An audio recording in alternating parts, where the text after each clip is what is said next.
Hi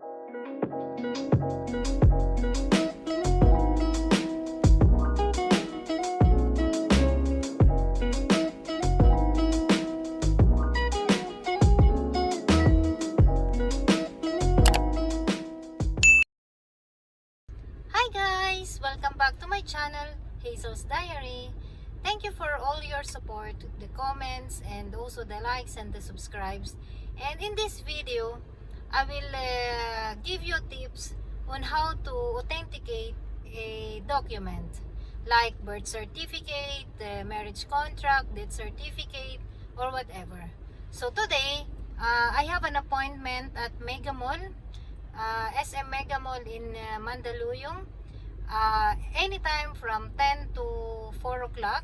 So now it's 12 o'clock and it's gonna be, I think, 1 hour drive. I hope that is not traffic. So I will make some pictures and I will give you some links on how to make an appointment.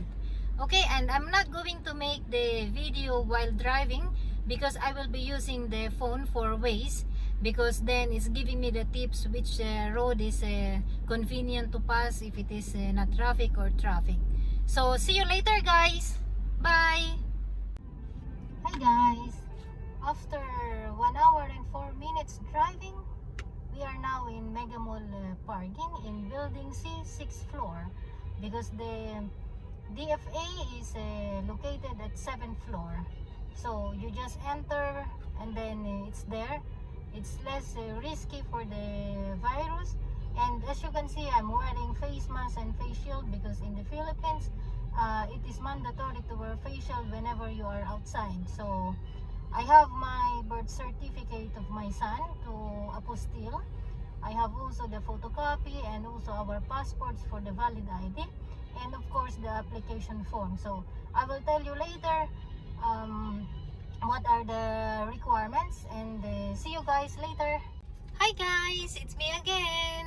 So I submitted the document for authentication, the birth certificate of my son, and the requirements are the original birth certificate or any original documents that you would like to authenticate, photocopy of it, and your photocopy of your ID, and also the application form that you can get it from the website of the DFA. And what else? And the payment is 100 pesos per copy, and because I made the delivery, so they have a courier services that to Antipolo is 150 pesos, and after the releasing date it takes 2 to 3 days to deliver in the house. So I don't need to come back here, and I will show you the authenticated document once I receive it. Okay guys, so now it's time to go home, and I hope that it's not very traffic because now it's almost late afternoon. Hi guys! Finally we arrived home after 1.5 hours of driving. A bit traffic because it's already peak hours.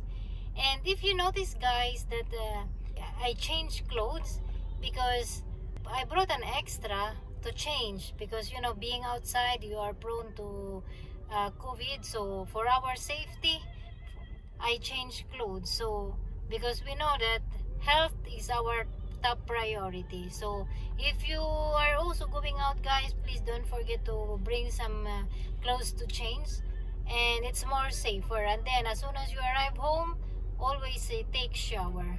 Okay guys, see you when I receive the document, the apostilled one. Okay.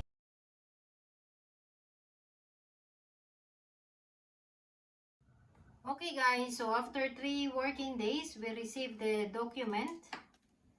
So now let's open it. This is the apostilled one.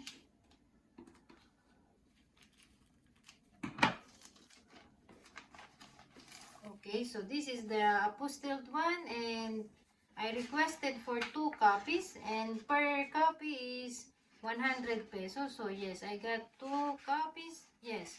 So this is the apostilled one or the authenticated one. So I will make a picture of the document, and then also I will include all the links in the description box, so you have to check it. Okay guys, so this is the process of authenticating the documents like marriage contract, birth certificate, school documents, death certificate, or any documents that you would like to apostille or authenticate. And please don't forget to make an appointment, and for any details I will put in the description box so you can check all the links and also how much the payment. So if you like this video, don't forget to like it, and please click the notification bell button for any updates, and of course please don't forget to subscribe.